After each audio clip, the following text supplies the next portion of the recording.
And welcome back to the Constitutionals podcast. If you didn't know, this is the only podcast for the website cpluscomedy.com. Like I just said, it's a website. Go there. I'm your host, Chad White. And I only kind of messed up the intro for this, a very special episode of the Constitutionals. If you've been listening for a very long time, you know that this is episode 100. And if you have been listening for a very long time, you are also lying to me because I've seen the listens. I know the subscriber count. I got all that information sitting in the back of my, I was going to say throat. Didn't make sense. Head. If you're watching this show, if you're watching this on youtube.com/cpluscomedy or the website cpluscomedy.com, you may see that I am wearing a suit. Got my shirt and tie and everything. I even got the shoes and the socks on. Before that, not even 5 minutes ago, I was in gym shorts and a t-shirt. Something I don't let people see me in a lot, unless you go to the gym. So, there you go. This is a very special episode, as I said before. This is the 100th episode of the Constitutionals. I'm turning down the microphone because I did see myself as peaking. Oh, before we get started, I wasn't sure if I was going to talk about this or not. Very sad news I got that a friend had passed away months ago, but none of us knew about it. His name is Kevin Chang. Very nice guy. Very smart, wonderful, just one of my favorite people in the world. Sad to hear that happened. I don't even know. I have no other words to say. I'd known him since high school. He was in grad school, or I'm sorry, he was just finishing college. We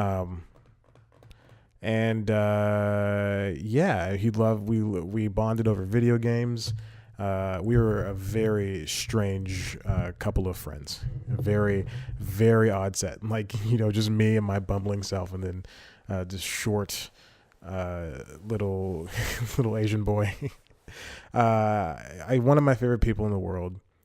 Sad to hear that he passed, and I hope his soul's at peace, at rest, and I hope his family is okay with it. But it happened months ago. I only found out because I went to, go check his Steam account because he wasn't on, and saw on his comments that a bunch of people had posted ripped, followed a link to a gaming forum where somebody had linked to a WSB news article about it. They didn't mention his name, but I saw his house that they had in the video story. And that is when I knew, and I called a friend immediately. Like as soon as I even saw the rips on the Steam, I called a friend immediately, contacted a bunch of people. It's very sad. Definitely, he was on his way to do some amazing things. He was applying to jobs. And he was about to graduate too. Like he was going to graduate in December, and he passed away. I think right around Thanksgiving, like the end of November. So, but this episode, 100 episode special, is dedicated to Kevin Chang, and he will be missed. So, thank you for listening to that. If you want to hear any more stories about Kevin Chang, I've got way more, and I know you don't want to hear him because anyway. So. Let's get on with today's episode. This is going to be the same episode. It's just going to be me in a suit. If you're listening to the audio version, there's nothing else new going on. Just me in a suit. Let's go on. Comedy Central has a new YouTube channel. This is a very interesting topic here. Comedy Central has been trying to find, or really Viacom, if anything, Comedy Central has been trying to find ways to have new creators make new things, or just have new outlets to make new shows and everything. Their YouTube channel is, I would say it's a success, but the YouTube channel proper for Comedy Central is, I would say, a success because they just upload the regular things that they have for Comedy Central. Like they upload Key and Peele sketches, or they upload segments of Drunk History, which is, if you've ever seen Drunk History, it's 3 stories told by 3 drunk comedians, reenacted by a litany of famous people. And Craig Kukowski, who is semi-famous. It's only for the alt comedy people out there. But it's cool to it's good that they're doing this. Now they're reaching out. Let's get into what this is. So Comedy Central, this is from Variety. This is an article written by Todd Spangler. Old Spangs. Comedy Central launches YouTube channel for original series and specials. The Viacom-owned brand is touting the new Comedy Central Originals YouTube channel as a, quote, one-stop shop for the very best digital original comedy. The channel came about last week when I was recording this. It popped up then. I guess they just renamed one of their channels because they have a pretty deep subscriber base already. But it's really interesting that they have this stuff. They have videos from YouTube creators already. They already have a series called Blark and Son, which is a very odd-looking puppet series that is very scary. And I can't believe people watch this. But I think it was already a channel that existed, but they just renamed it officially. And it features a slate of new and returning series, stand-up and social content, which is my favorite thing, social content. Again, look at Comedy Central. If you want to hire me to have a very crappy version of The Daily Show, I will give you news time. I don't even sell it. I'll just give it to you. So there's going to be 5 new pieces of things weekly, 5 new videos weekly, essentially. So there we go. One of my favorite things is that this is it gives people who are essentially me, people who are young and vibrant and ready to thrive. Excuse me, but they give people, like, if you ever seen a YouTube video, I'm adjusting the mic and it's going to be very annoying for a second. There's a guy named Gus Johnson, for instance. He is now making videos with Comedy Central. And so that's going to be really cool to see. Gus he's been working on his own YouTube channel for years, but I just got into him maybe 6 months ago, and he's a very funny person. Now the mic is too high. You think after 100 episodes I would understand how to control the microphone. The first special coming out on March 8th will be, cool. Emily Heller Ice Thickeners. Funny. It's a 1-hour special, and it's exclusively on there. This is for International Women's Day. That was really nice. Happy International Women's Day. Women's Day. This is not the first time that they've done something like this. They've done Snapchat. That's how James Davis, I think that's his name, James Davis, because that is the fake name that I use for a lot of things. Yes, James Davis. That's how he came about. I think that's where he had like a show on Snapchat, and Comedy Central's been open to doing digital stuff all the time. They had that Snapchat show. I think they have like a bunch of other, Snapchat shows. They also do the Daily Show for Snapchat. The Daily Show's everywhere. If you can anywhere, you can get it. Anywhere that you have ears and video, you can get it. You can get it. It's in podcast form. It's in YouTube form. What else? What else is there? There was for their Emmy consideration, they had, and I think this is like 2 or 3 years ago, but they did it for like 2-3 years straight. So they maybe did it up until this year. They had very special Emmy consideration videos on their Snapchats and everything. Very strange. I mean, very good, very cool. They have a bunch of new series coming. One already, a few already started, of course, obviously, but. You can definitely see that they are putting a lot of backing into this. There's a new show called After Hours where, a host will sit down with celebrities like Tiffany Haddish, Liam Hemsworth. Oh, wow. Jesus. Benedict Cumberbatch, Anna Kendrick.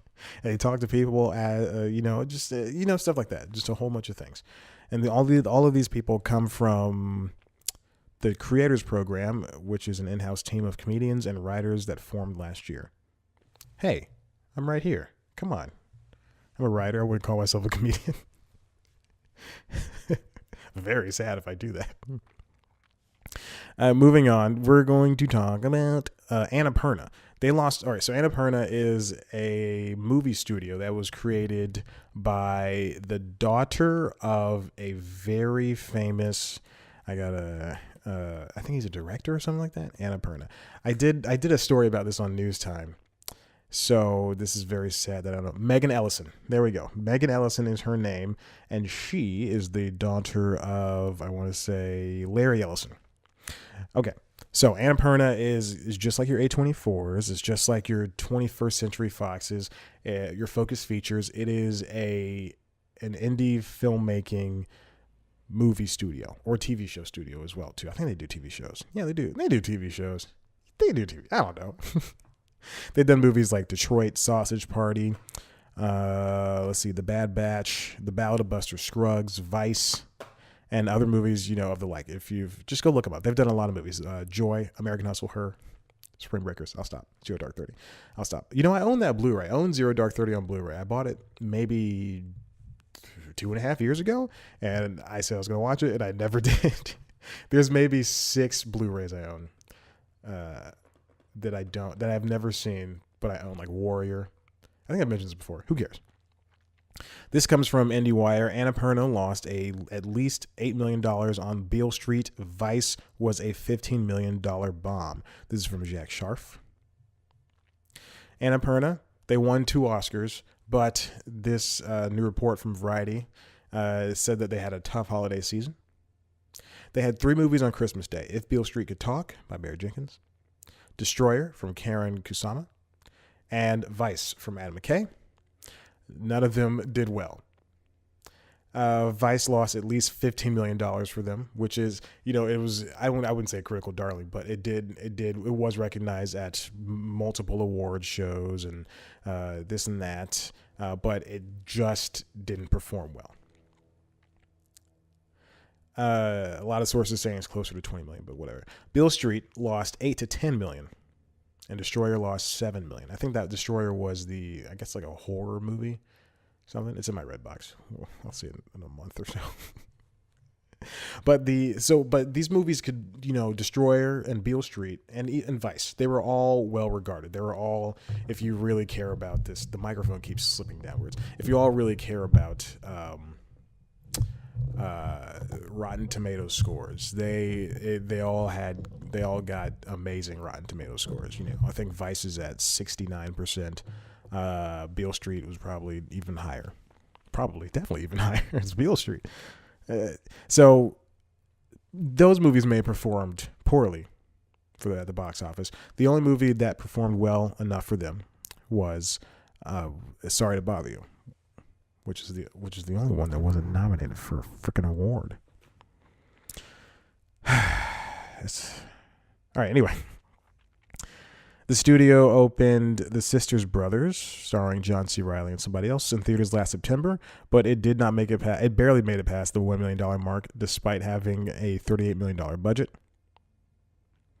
Oh, one reason that Vice lost so much for Annapurna is that it cost $65 million to make. All those scenes that they didn't use. I saw a scene that is probably going to be on the Blu-ray, but it was on Rolling Stone, but I watched it via IndieWire. Adam McKay had been talking about this musical dance number that they shot, but they just didn't use. I watched it, and while it looks simple, it was probably expensive and timely and time consuming. It wasn't timely. Annapurna's got a long ways to go. You can definitely watch. I will link to it. The episode of News Time I did. News Time is a weekly news show. It's like the Daily Show, but less funny. And I did an episode about A24, Annapurna, and a bunch of Focus Features and a bunch of other indie. I did 2 episodes. I held up the number 3, but I did 2 episodes. I swear I'm not stupid. So I will link to that, and you will be able to see that. This really sticks because Annapurna is a wonderful, wonderful production company. They've done a ton of movies that I enjoy. A lot of Weinstein Company movies. It was in 2012. It was before anyone knew or cared. Isn't that interesting? I'm not going to say anything else. I will just make the joke and I will continue to move along. Oh my gosh. They also did video games. What Remains of Edith Finch, the PlayStation Plus game I got for free and have not played. I think my PlayStation Plus ran out anyway, so it doesn't matter. But Annapurna is it's losing so much money because you can have, in this day and age where a company, a streamer like Netflix or a network like, I don't want to say HBO, or Netflix or CBS. They could have something that's critically just not panned, but not liked by everybody. But as long as it's getting views, they don't care. I would venture to say as much. I don't know, maybe Happy Together. Is that what it's called? Happy Together on CBS? I keep bringing this up. Happy Together. I don't think that's what it's called. I think that's the show that's going to get canceled. Yes, that's the Damon Wayans one. That's the one that might get canceled. The Neighborhood. The Neighborhood is the TV show that stars Cedric the Entertainer, Beth Burrs, Max Greenfield, T'Challa Arnold, a bunch of really great, talented, funny people, and it's just another CBS sitcom. But Jesus, I pulled up The Neighborhood, the movie. That's not what I wanted, you idiot. It's got way worse reviews.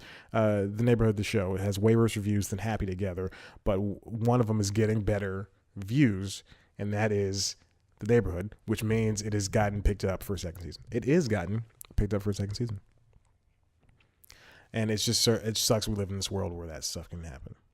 So, anyway, listen. That was it for this first half. I'm gonna take a real quick break. I'm gonna get up. I'm gonna adjust my tie, and then we'll get on to the main crux of this episode. Thank you for listening. I very much appreciate it. We'll be back after this. 2, 1. Welcome back to the episode of Your Choosing. I forgot to bring my phone over for the ever so important timer to get me moving through all of this. I want to do a long episode, but then I just thought, what's the point in doing a long episode for this 100th episode? I should do a long episode when I feel like it. So let's get moving on to this stuff. So if you've heard recently, in the past week, there have been a lot of movements in the music streaming industry, and a lot of movements that have pissed off a lot of big companies, such as Spotify. Just got a little notification from ESPN. I thought it was a phone call. I jumped, and now I look like an idiot. So, last week, this is from Billboard. If it loads up at some point, I will keep talking. Jesus, Chad. Last week, there was a Supreme Court ruling. Well, I'm sorry. No, not a ruling. There was a question that was going to be posed to the Supreme Court that about resales of digital music files. So let's get into it. Eric Gardner. This comes from Billboard. Eric Gardner. Redigi is now before the U.S. Supreme Court in a legal battle over the reselling of digitized copyrighted works. The company, which attempted to launch an online marketplace for secondhand iTunes songs, has written a letter to the Justice Ruth Bader Ginsburg requesting an extension to May 13th to file its cert petition. So here's the question. No, here's a bunch of questions. This is from Brian Lipkin, an attorney at Babs Calland, who's working for Redigi, I guess. They say, quote, these questions include whether, under the first sale doctrine, a person who lawfully acquires a digital file through the internet has the right to resell it. So it means if you buy an album that you don't like, this is what I think is the pertinent information is you have to buy it. The operative word is buy. Then you're able to just say, hey, I'm done. I don't want to listen to this album anymore. I'm going to give it away. Give it away now. That is from the Red Hot Chili Peppers, and I will see myself out. Okay. The Second Circuit Court of Appeals ruled last December that Redigi was engaging in authorized reproduction when transferring digital files from one user to another. Second Circuit Judge Pierre Laval rejected Redigi's defense on the first sale doctrine, which once ushered in an era of used bookstores and secondhand record shops, provided cover for Redigi's business as the process of transferring digital files necessitates the making of copies of original works. It's very interesting. This is the first time I'm really getting into the story. I read the article last week, but this is the first time I really get into the story. So then they did a petition, and they're hopefully going to be able to do this, hopefully for them. I don't know. Streaming is so prevalent, but, It's whatever. But this next article comes from Variety. This is kind of in the same wheelhouse. Spotify, Google, Pandora, Amazon go to U.S. appeals court to overturn royalty increase. This is from Variety. Written by Jim Swan and Chris Woman. Those companies have teamed up to appeal a controversial ruling by the U.S. Copyright Royalty Board that, if it goes through, would increase payouts to songwriters by 44%, Variety has learned. This is their joint statement. Quote, the Copyright Royalty Board, CRB, in a split decision recently issued the U.S. mechanical statutory rates in a manner that raises serious procedural and substantive concerns. If left to stand, the CRB's decision harms both music licensees and copyright owners. Accordingly, we are asking the U.S. Courts of Appeals for the D.C. Circuit to review this decision. So what they don't want is they don't want to have to keep digging into their pockets to pay the people who have made the music. The four companies all filed within the court separately, but they're all teaming up to basically say, hey, this is not fun. Apple Music is apparently not planning an appeal. I love those P's that are just popping in my mouth. Let's rethink that. Let's rethink that. Okay. It's disgusting what I just said. I don't know if these stories are intrinsically tied to each other at any point, but one thing that when I was reading the court appeals for that Variety article is that I'm thinking is for Redigi to be able to resell these digital licenses shouldn't, and I don't know if this is how it works, but shouldn't the original songwriters be able to get a piece of that action? I know publishers, video game publishers, don't get the same amount of money. If you buy a used game from GameStop or from some bookstore, they don't get the same amount of money back. I don't think they get. I think they have to get something, right? Isn't that possible? Isn't that possible? Isn't that what they have to get? This is from David Israelite, President and CEO of the National Music Publishers Association, the NMPA. He said, when the Music Modernization Act became law, there was hope. It signaled a new day of improved relations between digital music services and songwriters.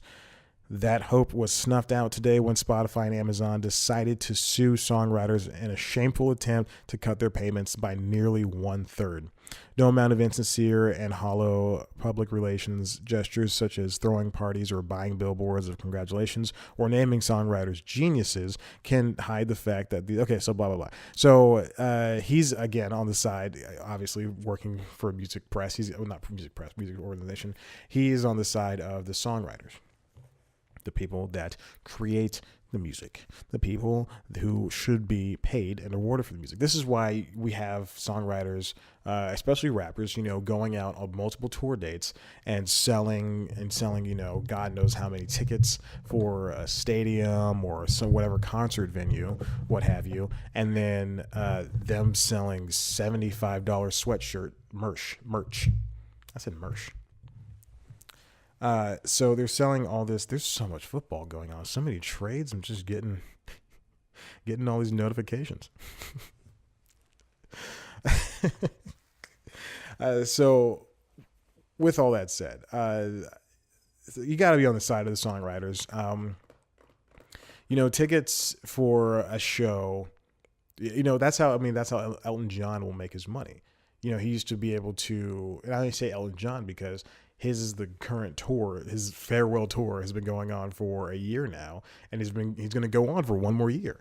He's coming back to Atlanta. I'm so excited. I would love to see Elton John live. That'd be so interesting. So fun. It's this appeal is bad, and let music writers have their money. So maybe they can. So maybe that we. And it's so weird because Billboard had to rejigger how they count. Rejigger's a word you never hear, unless you're me. But they had to change the way that they count regular album sales. Every 1,300 is one. Every 1,300 streams is one sale now, because people aren't buying physical units anymore. Everybody's on the side of the songwriters. But these people also didn't say, so they said something about Spotify and Amazon, but they didn't mention Google or Pandora, although it's not clear. This is from Variety still. Although it's not clear if they knew that at the time of those statements where services are joining Spotify and Amazon. Okay, yeah. So speaking of Spotify, they are also in the bad music press news. They set up an antitrust case against Apple over their Apple tax. This is from The Verge, James Vincent. The streaming service says Apple's 30% cut is stifling innovation and limiting consumer choice.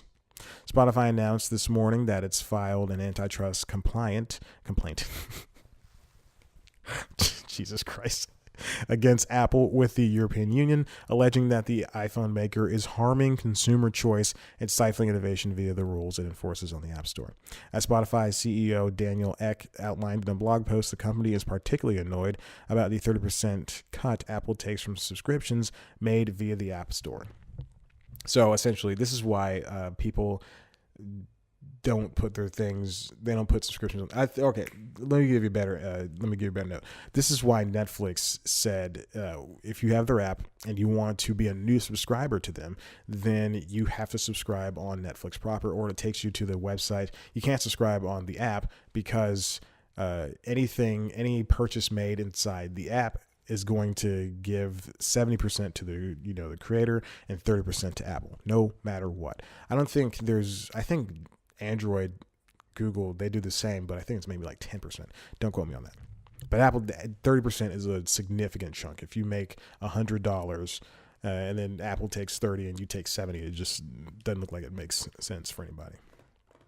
So blow that up to bigger proportions, right? X says that if Spotify pays the cut, it has to artificially artificially inflate its prices well above the price of Apple Music. So in order for them to be able to make back the money they're losing, they'll basically, I don't know how to spell it out, but I'm trying to vamp here. They'll be charging $12 or $13, $12.99 instead of their $9.99 in order to make back the money that Apple's taking away. But if you don't pay that tax, Apple applies, quote, a series of technical and experience limiting restrictions that make Spotify an inferior experience. So that means, I don't know what that means. Maybe they can't slow it down. The app's already on your phone. Eck also notes, quote, Apple routinely blocks our experience-enhancing upgrades. Oh, so they can slow down your upgrade process, whatever. So if there's a game-breaking bug, an app-breaking bug, in the latest update, then they will take forever for you. When you put in your update for certification, they're going to take forever for that. Including locking Spotify and other competitors out of Apple services like Siri, HomePod, and Apple Watch. Oh, wow. That's very interesting. They've got so many things in there. Elizabeth Warren's mentioned. Warren also, she talked smack about Amazon, Google, and Facebook. To be broken up. Because these companies are getting. So this person is also going into companies being so big and be able to do things like this. So one of the biggest ideas that was brought up in recent memory was that, this happened last week, Elizabeth Warren said that she wanted to break up big companies, Apple, Facebook, Google, and Amazon, because they're gigantic and they're essentially creating monopolies to do all these things. Amazon, it has Amazon Web Services, and a large percent of the internet runs on Amazon Web Services. IGN, Twitter, Netflix, all of these things run on Amazon Web Services. That's a cloud client that hosts everything. Facebook's got all this privacy issues. Google, even though Alphabet broke up Google, or even though Google turned itself into Alphabet, and then Alphabet broke up into Google and YouTube and all these other and Waymo and all these other things, it's still the same company, still too big. Apple, of course, has 14 billion in reserves or something like that. I don't know. In cash in reserves. Imagine being Tim Apple. And that's if you have not been watching the news for the past week, as a reference. It's very funny. Imagine being Tim Apple and having a black card and saying, I got this, don't worry. I'm sure it's not a black card, but it's very funny. I think it's a very funny idea. So this is, again, in the EU, and there's no clue how far it'll go.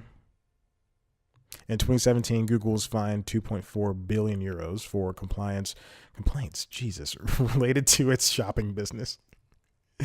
And in 2018, it was fined 4.3 billion euros for complaints about stifling competition in Android.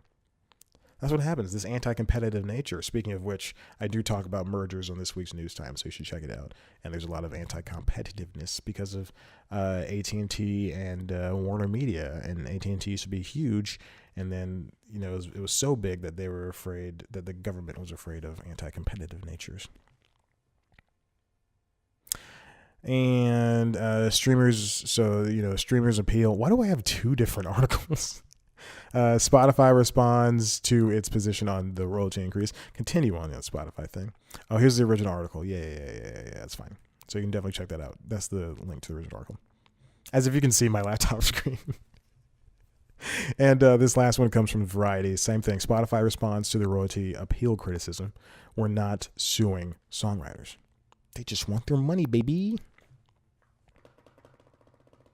Okay. So of course, I remember if the U.S. Copyright Royalty Board ruling goes for the songwriters and all the musicians and all that stuff, they will increase payouts by 44% from Google, Amazon, Pandora, and Spotify. In a blog post, the streaming giant insisted that, this comes from Variety, Jim Aswad. In a blog post, the streaming giant insisted that it is not suing songwriters. It does believe they should be paid more than they currently are, and that its issue is primarily with the quote-unquote complex CRB rate structure, the significant laws, that's in quotes again, in the way it was set.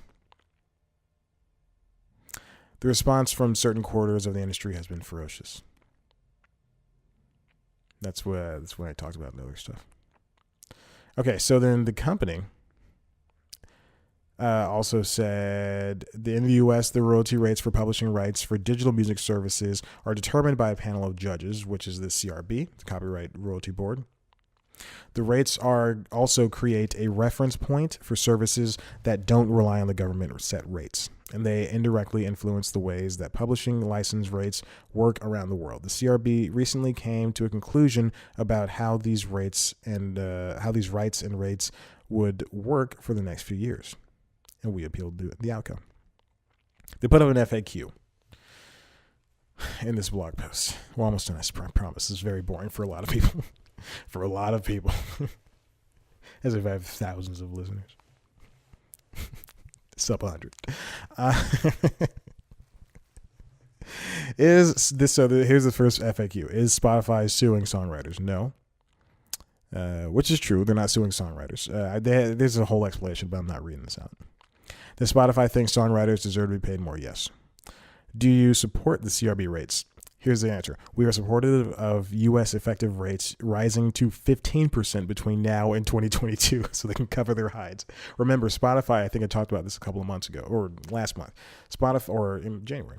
Spotify has officially become cash rich. They're in the green. They're one of the few streaming services, period, music or video, that is able to get its finances in order. That is a quote from the Jimmy Pardo podcast, Never Not Funny. One of the only few to get its finances in order, which is very good for them. Again, Netflix is $8 billion in the hole, something like that. Hulu's cash poor. Amazon's, I don't know. Actually, I don't know about Amazon, but all the other streamers are not doing so well. Every app, Uber, cash poor, I believe. Lyft. Robinhood? I don't know. They took my money for Blue Apron and I lost all that money because Blue Apron is trash. HelloFresh.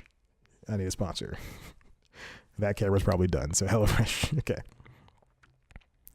But look at how they 2022. That's 4 years from now, 3 years from now, 4 years from now, 3 years from now. It's 3 years from now. They want a gentle increase. I think it's at 12% now. Don't quote me on that. Again, I don't know how much this stuff is. Provided they cover the right scope of publishing rights, but the CRB's 15% rate doesn't account for all these rights. For example, it doesn't consider the cost of rights for videos and lyrics. They gave one example. It's like a child writing a high school paper, for example, and they give one example. The end. I like this because it makes me feel good. I always think about this. I always think about the writing back when I was a teenager was so poor. It was so bad. And I wanted to be a writer, and it was so bad. But, writing a school paper is way different from writing a TV show or writing a book or whatever. It was so interesting how, and then, people who don't go on to be writers or do anything, academic. And I don't mean academic like, go to college, but I mean like, who read. I don't read. You see 2 books on my nightstand. I started those. I restarted one of them last night. What am I saying? But a lot of people who don't, and I don't mean like academic, like they don't go to college or anything. Like I just said that. I mean academic, like they don't read, or they don't see how they don't write constantly. You can go on Reddit or Twitter or Facebook or whatever, and you see people all write the same. It's very interesting. It's not interesting at all, but it's very interesting to see that on the internet, how everybody writes the same. And it's our society has been dumbing down. You can be as smart as anything, but they're dumbing down the way they talk, and it's very apparent. And I noticed this. And it's, they all write something along the lines of what I just said, this is my paper for science. I wrote it because we had to, and they do things like that, and it's written like that. Whereas you don't flower it up, fluff it up a little bit. I think it's very interesting to see. Everybody just kind of they get to this high school English level, and then they stop. They say, "This is enough English for me." I am done. I'm not saying you have to educate yourself by reading English books or anything. I'm just saying that it's very, very worthwhile to check that out. This is a long episode, 40 minutes. My God. So let's get back to this FAQ. So why is Spotify appealing? This is their answer. The CRB rate structure is complex, and there were significant flaws in how it was set. A key area of focus in our appeal will be the fact that the CRB's decision makes it difficult for music services to offer bundles of music and non-music offerings. This will hurt consumers who will lose access to them. These bundles are key to attracting first-time music subscribers so we can keep growing the revenue pie for everyone. I think this is in reference to, and this is what popped up in my head, Spotify's getting they're starting music videos, or they have started music videos. They've been posting them on the app, and they're I think the desktop as well. But you can watch music videos, and I think they have lyric videos as well. And I think that's in reference to them, this appeal, or that answer is in reference to them having to pay for the video. Would that make sense, right? They said CRB's decision makes it difficult for music services to offer bundles of music and non-music offerings. Makes it difficult to offer bundles of music. I mean, that's what I'm thinking. That's the only thing that's because that's what they offer. They offer music videos, music, and podcasts. And then also bands like, I got an email from Disclosure via Spotify this morning, and they gave me dates to their most recent shows in Atlanta, Orlando, Nashville, all the places that they're coming to in August or something like that. Why would I ever go to a Disclosure show? Like, I want to see Latch live. You make my heart, and they go, get people in the back. Oh my God. And then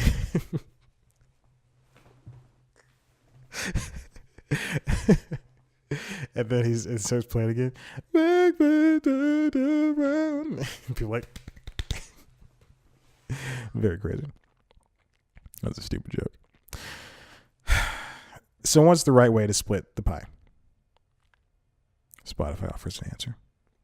Music services, artists, songwriters, and all other rights holders share the same revenue stream, and it's natural for everyone to want a bigger piece of that pie, but that cannot come at the expense of continuing to grow the industry via streaming. Let's pause right there. Music services, artists, songwriters, and all other rights holders share the same revenue stream. Okay? And it's natural for everyone to want a bigger piece of pie, but that cannot come at the expense of continuing to grow the industry via streaming. Well, streaming is the only way people are getting access to music. You know, no one can afford to go to a concert every time. I would love to go see Young Dolph when he comes to Atlanta. I chose Young Dolph for some reason. I would love to go see Young Dolph. But, you know, or let's go 2 Chainz. Let's say 2 Chainz. He's a more popular rapper people like.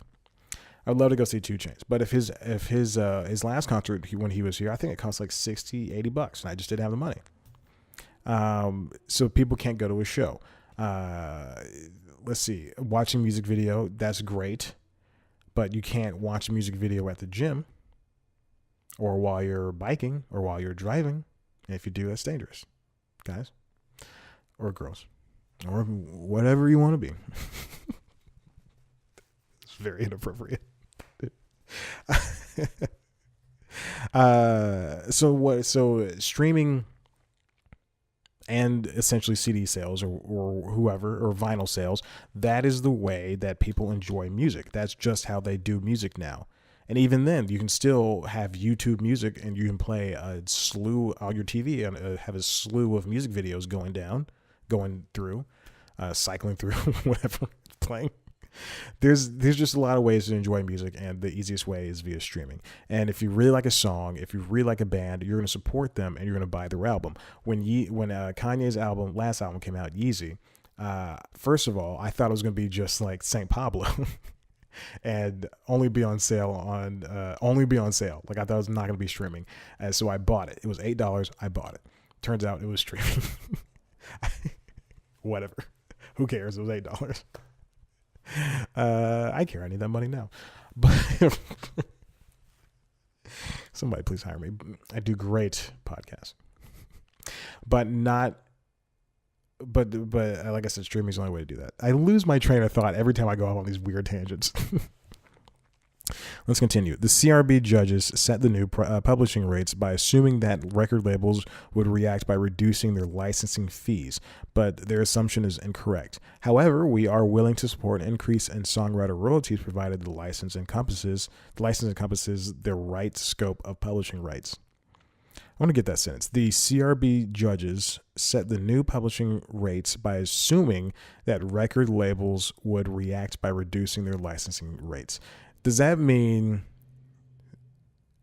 an example, a show, Girls, or Insecure? Let's go Insecure. Insecure needs a song for a scene. They go to, I don't know, Bad Boy Productions. I couldn't think. They go to Diddy's Bad Boy Productions. Or whatever it's called. They're like, Diddy, we need a song. Diddy, can we take Hello, Good Morning? Diddy, please. We need to use Hello, Good Morning in this scene. And Diddy says, okay, we'll give it to you for $10. It's obviously not that much, or that little, that much. We'll give it to you for $10. Or say, hey, can we purchase it for $10? But they want the money to be lower or higher, right? Reducing their licensing rates. So yeah. So let's say $100. It costs $100, and Diddy's like, give me that money. I need to throw more white parties. So many weird references. Diddy's like, I want to throw some more white parties. And then, but the CRB is suggesting that instead of paying $100, again, we're going down to 70, taking away that $30. I don't know how that works. 28 minutes on this part. Jesus. Okay. So, But Spotify again said they're open to support an increase in songwriter royalties provided the license encompasses the right scope of publishing rights. I don't understand that last part, but not the however part, the reducing their licensing rates. I don't understand that, but it's very interesting to see. Okay, so Mr. Israelite from the previous article and emailed a statement that reads in part. This is what he said. This guy's really mad. Wow, I didn't think Spotify could sink much lower, but they have. This statement is one giant lie. The CRB ordered a rate increase for songwriters. Spotify is against it. It really is that simple. Okay. So there we go. That's it. That's it for that. That's very interesting that Spotify, Spotify is the only one. I think now that they have some money and some power, and I think that they're the top streamer, probably. I would say as much. They're the top streamer. They have all this money, this power, and they are now dealing with what happens when you get all the money and the power. People want your money and your power. I've never had money or power, so very close to neither of those. Wouldn't it be great? But it's interesting. Songwriters should get paid, as should their producers, as should everybody on their teams. But songwriters, most importantly, should get paid. And the only way for them to do that now is, again, I've said, is expensive shows. That's why people go on tour for such a long time. But there's no but here. And they have to think of any avenue to get it. Nicki Minaj, Travis Scott, and a bunch of other rappers, when they sell tickets to their shows, they often do these packages where instead of paying, $80 for a ticket, you pay $160. You get a T-shirt, a poster, you get the ticket, you get all that. You get the ticket plus a T-shirt, a poster, maybe some socks. I don't know, but you're paying a premium in order to get all the stuff because you're a real fan, and then you're also going to be paying them more money. They're going to see more money versus. They see more money. You heard Astroworld. You're like, great, I like Astroworld. You didn't buy it. You just listened to it on Spotify, and they're getting 10 cents for every listen.